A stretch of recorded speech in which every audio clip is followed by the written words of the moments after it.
Uma boa noite, eu quero agradecer ao Emerson que muito carinhosamente nos concedeu essa oportunidade para estar repartindo, com aqueles que podem nos dar um minuto de sua atenção sobre algumas coisas que estão acontecendo aí e creio que pode de alguma forma te ajudar.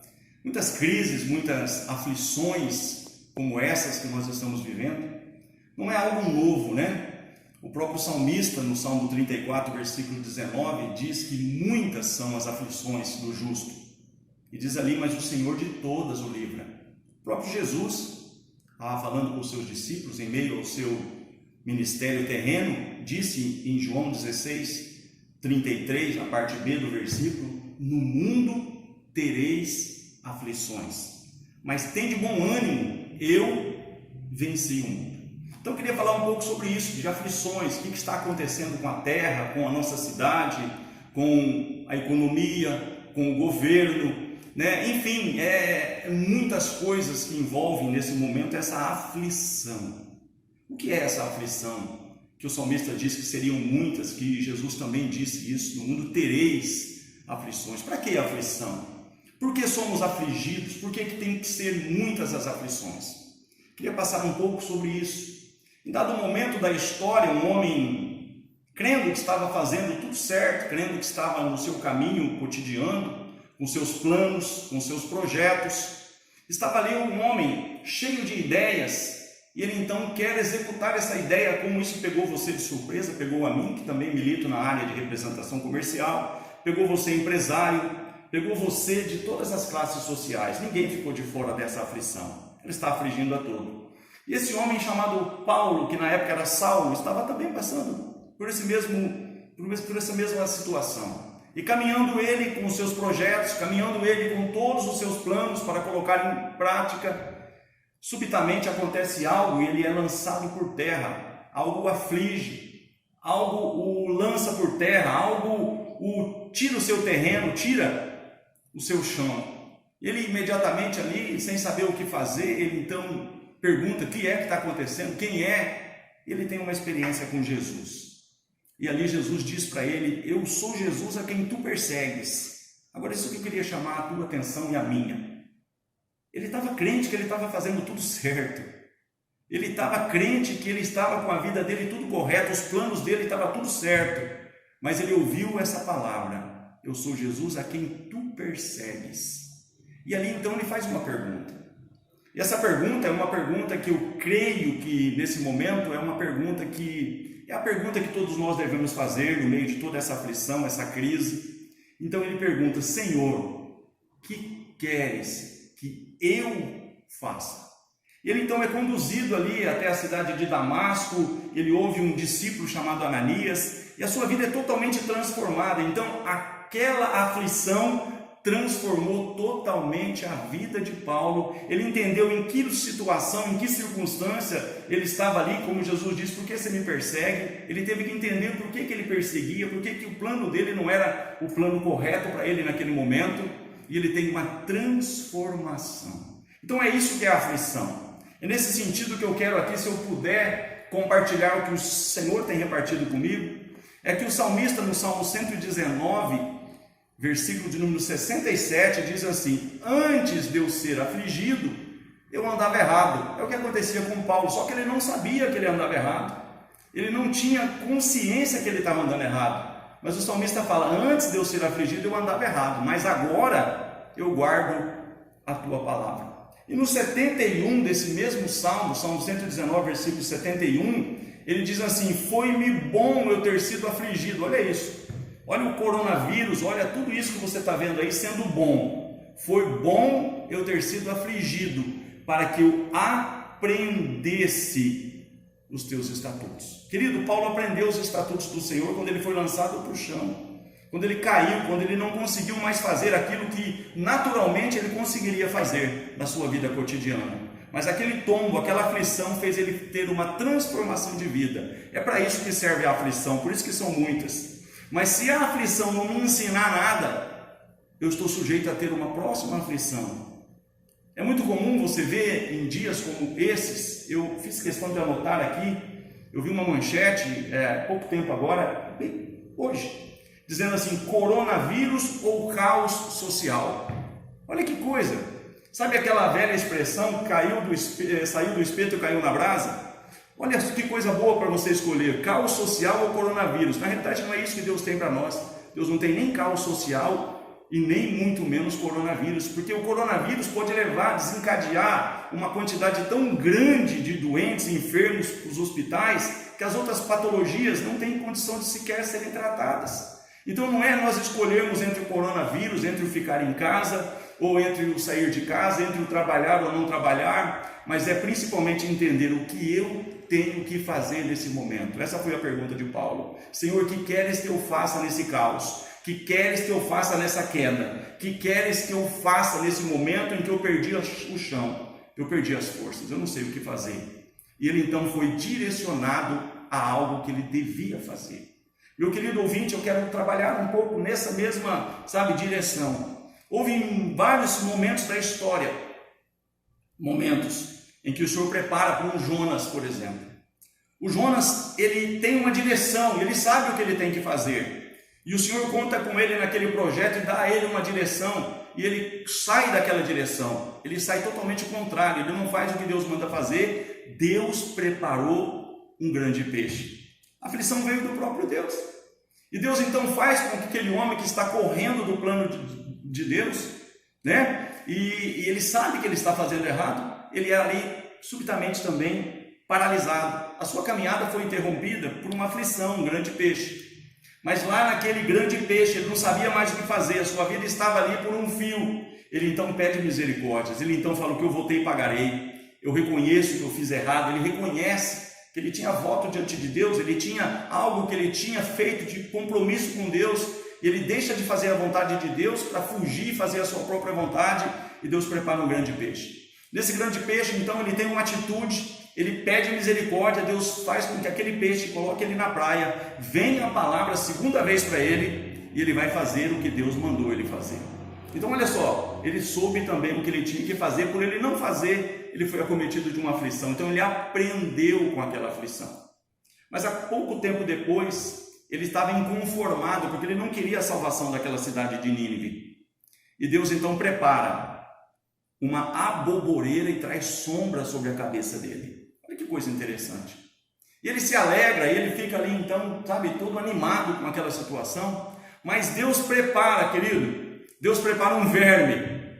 Então, queridos, pelo amor de Deus, eu não quero dizer para você que não tem chinês na história, que não tem política na história, que não tem golpe de Estado na história, que não tem uma guerra mundial na história, não é isso. Mas tudo é com permissão de Deus, de nos afligir para nos ensinar e fazer depois nos dizer: foi bom eu ter passado por isso, que nisso eu aprendi muitas coisas.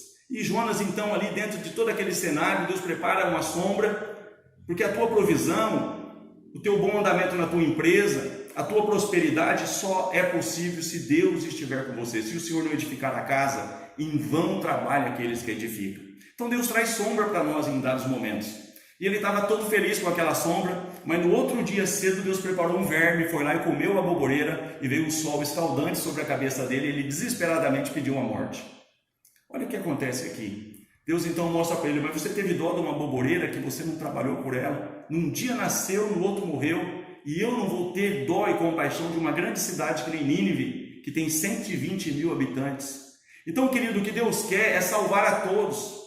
Deus não quer de uma forma, negligente, dizer assim: olha, muitos estão dizendo assim, olha, tem que destruir a Globo, tem que destruir a esquerda, tem que acabar com isso e com aquilo. Sim, eu não estou dizendo que esses mecanismos estão funcionando perfeitamente bem. Mas olha o que acontece, você vê pessoas comprando aí, hidróxido de cloroquina, comprando todos os seus estoques e deixando na sua casa. Você vê pessoas aí, comprando tudo quanto é estoque de botijão de gás para vender a R$100. Você vê pessoas aí manipulando e fazendo álcool gel de uma forma desenfreada. Você vê pessoas fazendo tantos mecanismos para levar vantagem nesse momento. Você vê governo querendo tomar poder.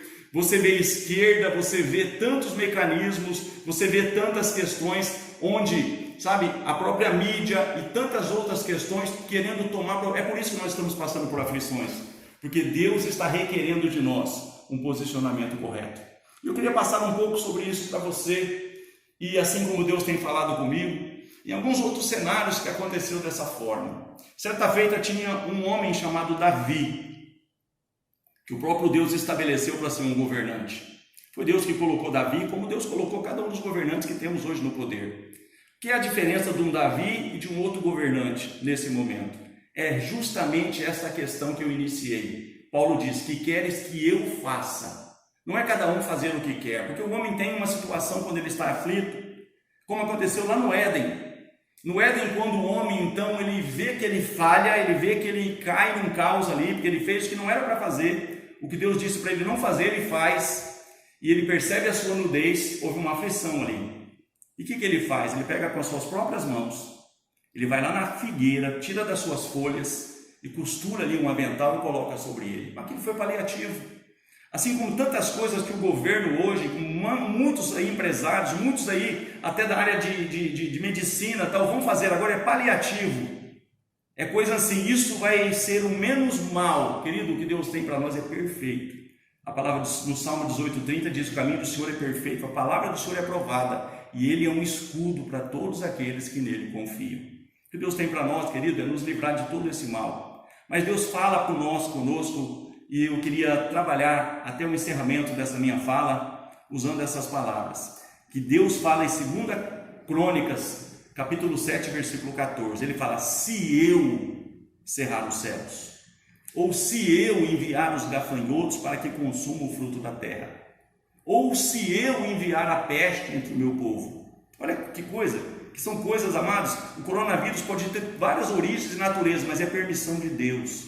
Fechar os céus, mexer com a economia, tirar o teu sustento, é Deus que permite. Cerrar os céus ou mandar o gafanhoto consumir o fruto da terra para trazer essas questões de fome, de escassez, é Deus quem faz. Mas ele fala: se eu fizer isso, se eu cerrar os céus, ou se eu enviar os gafanhotos para que consumam o fruto da terra, ele fala assim: ou se eu enviar a peste entre o meu povo, se o meu povo, que se chama pelo meu nome, se humilhar, orar, buscar a minha face e se converter dos seus maus caminhos, então eu ouvirei dos céus, perdoarei os seus pecados e sararei a sua terra. Querido, Deus sara a economia, Deus sara, sabe, o coronavírus, Deus cura o HN1, Deus cura. Ei, o que Deus tem para nós é coisa maravilhosa. Eu vim para que você tenha vida e vida em abundância. Essa pergunta que não cala, eu quero partir para esse encerramento. É essa, a pergunta de Paulo: Senhor, que queres que eu faça? Muitos querem fechar a Globo, muitos querem fechar o partido A, muitos, esse problema é isso, esse problema é aquele. Não, querido, é individual. Eu quero que você entenda essa questão individual, onde eu posso melhorar. Porque Deus fala: se o meu povo que se chama pelo meu nome se humilhar, orar, buscar a minha face e se converter dos seus maus caminhos. É uma autoanálise. Qual o caminho que Deus quer de mim? Como Ele quis que Paulo melhorasse, como Ele quis tratar com Jonas, como Deus enviou várias vezes situações, como mandou em 2 Samuel 21, 3 anos de fome. Olha que nós estamos começando algo agora que não tem um mês. Deus manda 3 anos de fome e tinha um governante chamado Davi. 2 Samuel 21, houve 3 anos de fome. Davi consultou o Senhor: como, Paulo, o que queres que eu faça? E o Senhor mostrou para ele o problema. Olha, acontece algo, uma quebra de aliança com os gibeonitas. É isso que está provocando a fome na terra, é isso que está provocando essa aflição. E Davi, sem demora, ele vai lá e coloca em ordem o que estava errado, e Deus se aplaca para com a terra. Deus cura a terra. É o que Deus quer fazer nesse momento. Deus não quer fazer um paliativo de tirar esse mal e todos nós voltarmos às nossas atividades e continuarmos errando, continuarmos numa próxima oportunidade querendo se beneficiar da venda, sabe, errada do álcool gel, querendo comprar estoque de medicamento, querendo, sabe, se aproveitar, levar vantagem, como alguns governantes agora querem tomar o poder, como algumas mídias aí que querem realmente se aproveitar de más informações. Não, querido, o que Deus quer é sarar essa nação. Mas a cura dessa nação, ela está condicionada a cada um de nós enxergarmos que a área da minha vida que eu posso ser melhor, como eu posso ser o melhor marido, como eu posso ser o melhor pai, como eu posso ser o melhor empresário, como eu posso ser o melhor cidadão dessa terra. Que exemplo eu tenho deixado nessa terra? Pense nisso, sabe? É isso que eu entendo. Não é desfazendo isso, quebrando aquilo, tirando aquilo. É cada um de nós dizendo: eu posso contribuir melhorando nesse aspecto. Eu queria deixar essa palavra para você. Eu queria deixar uma palavra não de algo paliativo, mas de algo que vai trazer cura. É quando cada um de nós assumirmos o nosso papel e não estarmos esperando somente no governante, mas estarmos entendendo que a nossa salvação está no Senhor. O Senhor te abençoe. Quero deixar essa palavra no seu coração. Espero que contribua de alguma forma. Um grande abraço.